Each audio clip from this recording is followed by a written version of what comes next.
হাওড়া গ্রামীণ জেলার মহিলা মোর্চাদের ডাকে যে বিক্ষোভ সমাবেশ ছিল বা থানায় থানায় ডেপুটেশন ছিল অর্থাৎ শ্যামপুর থানা এবং আমতা থানা, এখানে কিন্তু কার্যত যে বৃষ্টি হচ্ছিল সেই বৃষ্টিকে উপেক্ষা করে মহিলারা কিন্তু রাস্তায় নামেন এবং তারা যান শ্যামপুর থানা এবং আমতা থানা। আপনারা দেখতে পাচ্ছেন আমতা থানার এক ঝলক এবং শ্যামপুর থানা এখানে যাচ্ছে ডেপুটেশন দিতে সবাই মিলে।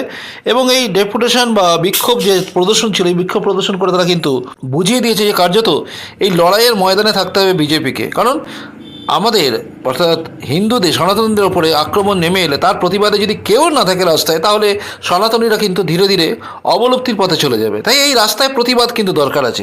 এবং যেভাবে চারিদিকে তৃণমূল কংগ্রেসের কর্মীদের দ্বারাও কিছু ক্ষেত্রে পুলিশও অপমানিত হচ্ছে, যেমন অনুব্রত মণ্ডল কেস, এইগুলো দেখার পরে কিন্তু সকলের মনের মধ্যে এসে গেছে যে পুলিশ কি আদৌ কিছু পারে।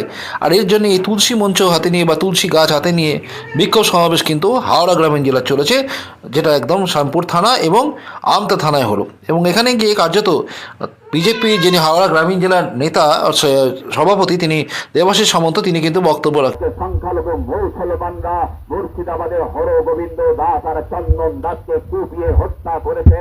পুলিশ প্রশাসন জবাব দিতে পারবেন কজনকে আপনারা আজকে অ্যারেস্ট করেছেন, কজনের শাস্তি হয়েছে। এখানে থেমে থাকেনি। মালদার মোথাবাড়ির ঘটনা দেখেছেন, সেখানে হিন্দুদের উপর অত্যাচার হয়েছে, মন্দির ভেঙে তছনছ করে দেওয়া হয়েছে। সেখানকার হিন্দুরা ভয়ে পালিয়ে, যেখানে হিন্দু প্রধান সেখানে পালাতে শুরু করেছে। মালদা মুর্শিদাবাদ থেকে হিন্দুরা পালাতে শুরু করেছে। আগামী দিনে আমাদের এই শ্যামপুরে এরকম ঘটনা ঘটবে, কারণ চতুর্দিকে আজকে ভৌগোলিক অবস্থা ডেমোক্রেটিক পরিবর্তন করে দিয়েছে।